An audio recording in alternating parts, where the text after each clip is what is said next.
ميزانية شهرية ب 2500 جنيه. ازاي نعمل مع بعض ميزانية شهر 6 وعيد الأضحى ب 2500 جنيه؟ ده اللي هنعرفه مع بعض النهاردة. هنعمل ميزانية البيت ب 2500 جنيه وهنقسمها تقسيمة حلوة جدا، وهتكون في كميات مرضية لجميع الأطراف. تعالوا نشوف مع بعض هنعملها ازاي. بس أول حاجة زي ما احنا اتفقنا في أي ميزانية إن احنا لازم نطلع صدقة إن شاء الله حتى لو جنيه.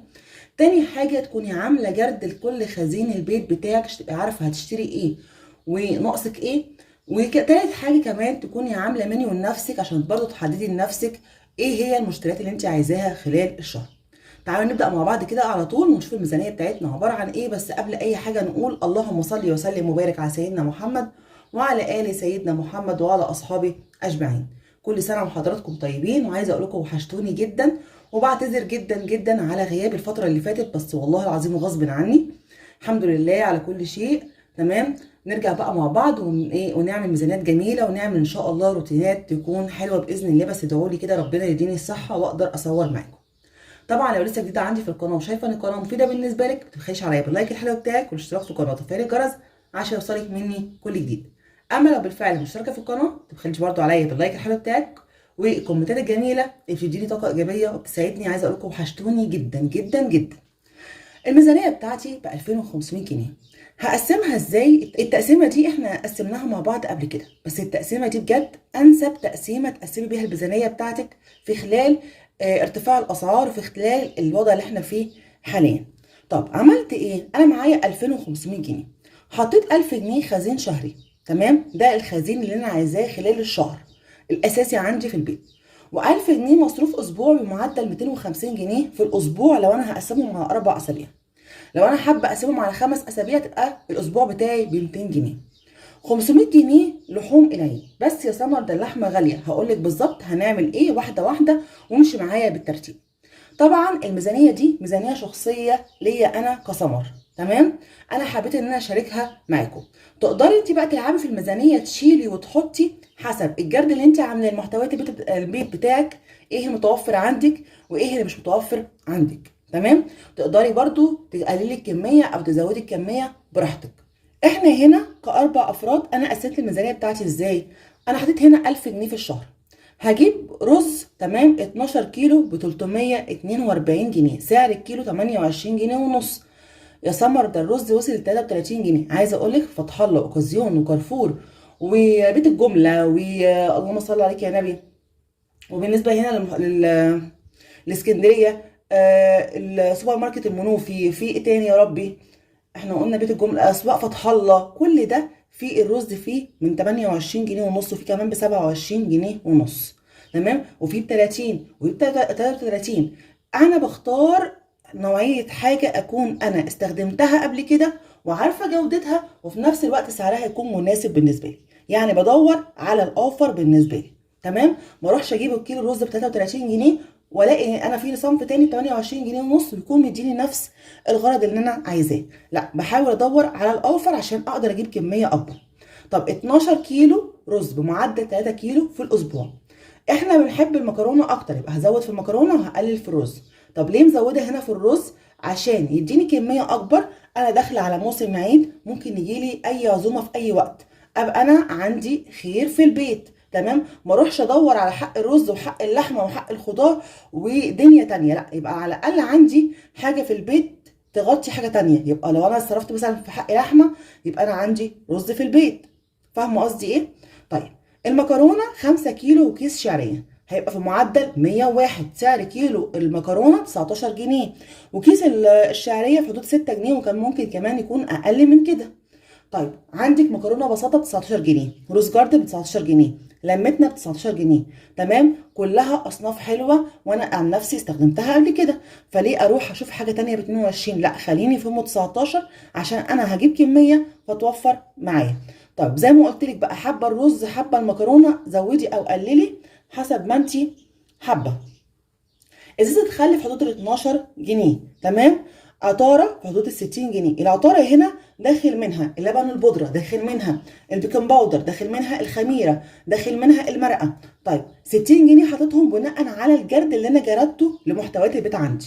تقدري انت تحطي اقل، تقدري تحطي ازيد حسب المتاح عندك في البيت. عشان كده بقول لك اعملي جرد قبل ما تكتبي انت عايزه ايه لخزين الشهر وعايزه ايه لكل اسبوع. دقيق 2 كيلو تمام ب 35 جنيه، سعر الكيلو 17 جنيه ونص. انا عندي حوالي نص كيلو دقيق يكفيني لو انا عملت سمك، لو عملت مثلا بشاميل ولا حاجه، يبقى الاتنين كيلو دول هدخلهم في المعجنات. بينفعوا معايا وبيسدوا معايا كعشاء كحلو كفطار. يعني لا، الدقيق ده هنا بيسد معاكي حاجات كتيره قوي. ممكن تستخدميه كحلو في صينيه كيكه، وممكن الكيكه نفسها تستخدميها كفطار كعشاء، ممكن تعملي بيها شويه قرص. فحلو جدا الدقيق، لا غنى عنه. كرتونة بيض ب 100 جنيه، وهنا هجيب كرتونة بيض واحدة بس في الشهر. هقسمها على 4 أسابيع، يعني بمعدل عندي أسبوعين، كل أسبوع هستخدم فيه 7 بيضات، وأسبوعين تانيين هستخدم فيهم 8 بيضات. تمام. طب أقدر إن أنا أستخدمهم في أسبوع، في 10 أيام، في شهر، براحتك. بس أنا حاطة هنا لنفسي إن أنا مش هجيب أكتر من كرتونة بيض. والبيض دلوقتي في الحر ده لازم تحتفظي بيه في التلاجة. البقوليات حاطط لها 75 جنيه، ده حسب احتياجي انا. تقدري انت تزودي، تقدري تقللي براحتك. انا عندي لوبيا، عندي عدس اصفر، فهجيب كميه صغيره بس من العدس الاصفر. تمام. محتاجه بس فول، محتاجه عدس جبه، محتاجه حمص. فهو ده حق الحاجه اللي انا عايزاها، فبالتالي بحط السعر اللي انا محتاجاه. تقدري زي ما قلت لك تزودي او تقللي حسب احتياجك انت. المنظفات هتطلع 135 جنيه. هجيب ايه بال 135 جنيه؟ هجيب كيلو اريال في حدود ال 45 جنيه. هجيب ازازه كلور الوان في حدود ال 25 جنيه. هجيب ازازتين صابون، الازازه عامله 7 جنيه، ال 2 لتر. تمام. يبقى ازازتين صابون ب 14 جنيه، ازازه كلور ب 3 جنيه. ممكن اجيب صابونتين وش في حدود الواحده مثلا في حدود ال 10 جنيه، تكون صغيره شويه.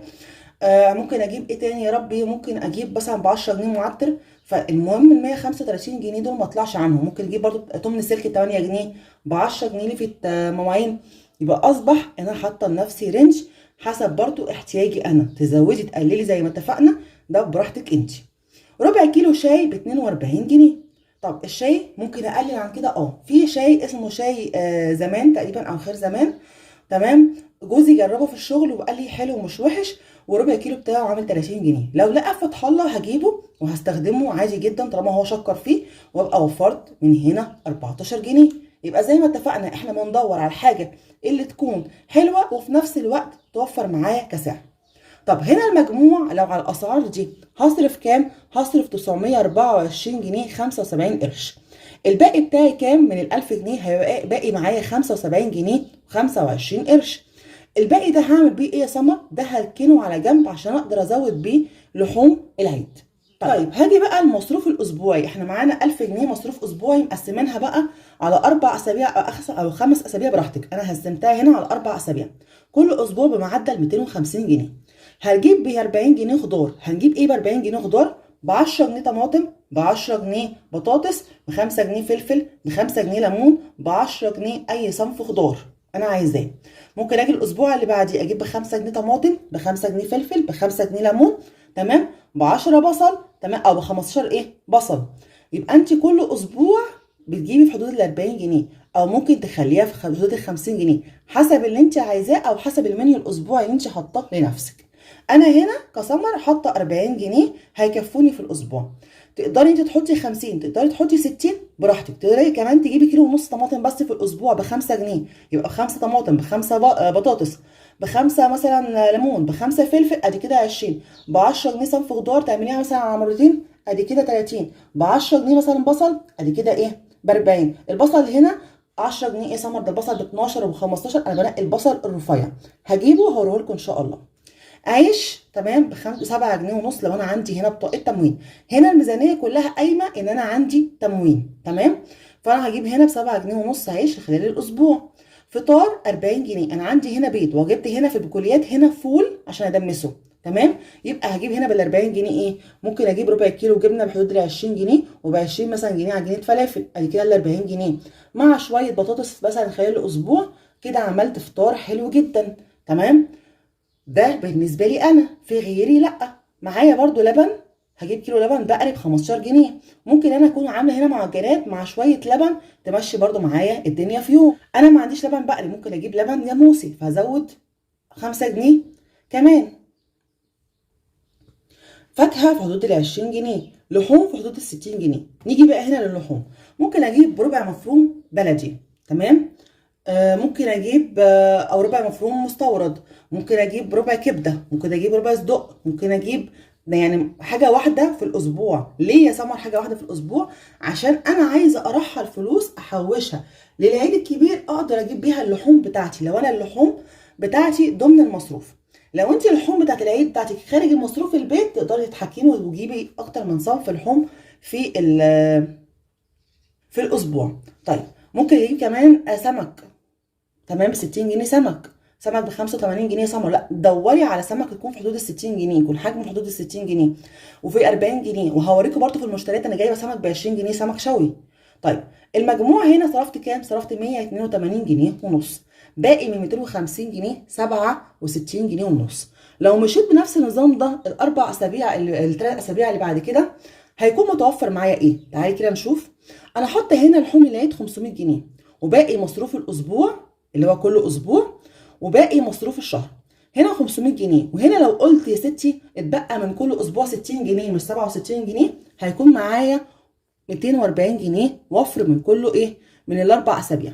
و75 جنيه تمام من المصروف الشهري، يبقى كده معايا 815 جنيه. يبقى انا كده حولت ال 500 جنيه بتاعه اللحوم ل 815 جنيه.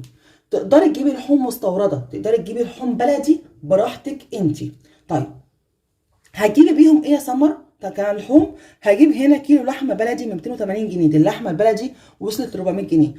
هنا في اسكندريه هتدوري على منافذ وزاره الزراعه، والمنفذ اللي انا اقدر اوصفه لك اللي هو امام باب المحطه بتاعت مصر. تمام، هتنزلي عند محطه مصر، المحطه بتاعت القطر يا جماعه. تمام، عند باب المحطه هناك في محل بيبيع اللحوم بتاع وزاره الزراعه.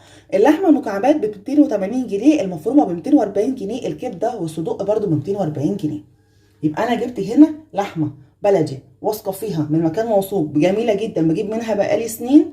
تمام، وفي نفس الوقت بسعر اقل، ولا اني اروح عند الجزارين التانيين اجيبها ب 300 وب 400 وكلام المبالغ فيه.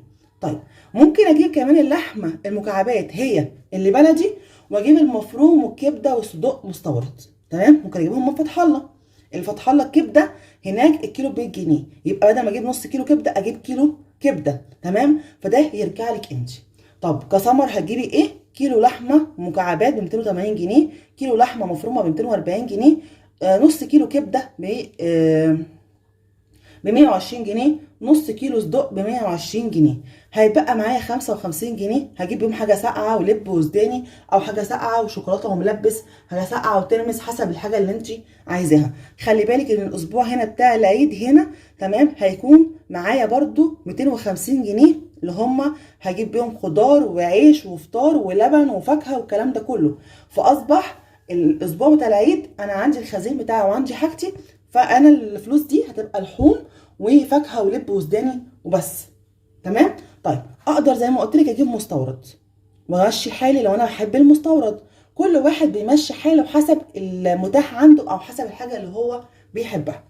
في حاجه تانية، احنا في العيد الكبير في ناس كتير قرايبنا بيذبحوا وبيبعتوا لنا لحمه، ده شيء مفروغ منه، دي اسمها اضحيه. تمام، فالاضحيه دي بيذبحوها بيوزعوا منها على القرايب وعلى الجيران، ده حاجه لا عيب ولا حرام.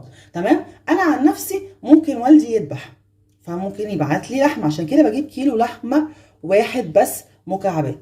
عشان في ناس هتخش تقول لي كيلو لحمه واحد بس في العيد ازاي؟ يا ست الكل، لو انت مثلا الظروف زنقت معاكي ومش قادره تجيبي لحمه غير كيلو واحد، قسميه على نصين، هتعمليه على يومين. يوم هتعملي عليه فته، يوم هتعملي مثلا ببصل، اليوم التاني ممكن تعملي مثلا صينيه مكرونه بشاميل وجنبها كفته باللحمه المفرومه، اليوم التالت ممكن تعملي كبده وصدق، اليوم الرابع ممكن تعملي مكرونه وبرجر تمام برضو باللحمه المفرومه. يبقى انت برضو اكلتي اولادك كل يوم في العيد في الاربع ايام في لحوم تمام بس بكميات قليله. طيب انا عن نفسي لازم اجيب كيلو، حتى لو انا عارفه ان في حد ممكن يذبح ويبعت لي لحمه، يبقى لازم احط كيلو في تلاجتي، ده اساسي. حد بعت لي زي بابا، زي عم جوزي، زي اي حد من قرايبي، يبقى انا عندي تمام خير الحمد لله. ما حدش بعت لي، يبقى انا عندي كيلو وعندي مفروم وعندي كبده وعندي صدق امشي نفسي بيها خلال الاسبوع بتاع العيد او الاربع ايام بتوع العيد. تمام، العيد 4 ايام، مشي حالك في الاربع ايام دول بالحاجات ايه ديت. طيب سمر، اللحمه المفرومه، تمام، ممكن تعمل معايا كام اكله في العيد؟ ممكن تعمل معاكي 5 اكلات لو انت قسمتيهم على 200 جرام زي العادي خالص. ممكن تعملي مثلا 200 جرام مكرونه بشاميل، ب 200 جرام تانيين تزودي مثلا عليها بطاطس، تزودي فول صويا، تزودي اي حاجه تانيه وتعملي بيها برجر تبقى جنب المكرونه بشاميل، او تعملي بيها كفته جنب المكرونه بشاميل. ممكن تقسميها على مرتين، ممكن تقسميها على 3 مرات، حسب عددكم، حسب اكلتكم انت اللي بتقدري تتحكمي. كنت اقدر ان انا اديكي كميه لحوم اكتر من كده، تمام، واديكي كميه خزين اقل من كده. بس عشان اكون واقعيه معاكي، انا ما بعرفش اعمل ميزانيه واقول لك هنجيب كيلو رز وكيلو مكرونه ونص سكر والكلام ده، انا ما بعرفش اعمله. انا عشان اعمل ميزانيه لازم اعمل ميزانيه تكون واقعيه وتكون فعلا تكفيني الشهر كله. فهنشوف مع بعض احنا هنعمل مع بعض ايه، وهنمشي مع بعض خطوه خطوه، واخر الشهر هقول لك بالظبط صرفت كام خلال الشهر بتاع العيد. من خلال كام؟ في خلال 2500 جنيه. تمام.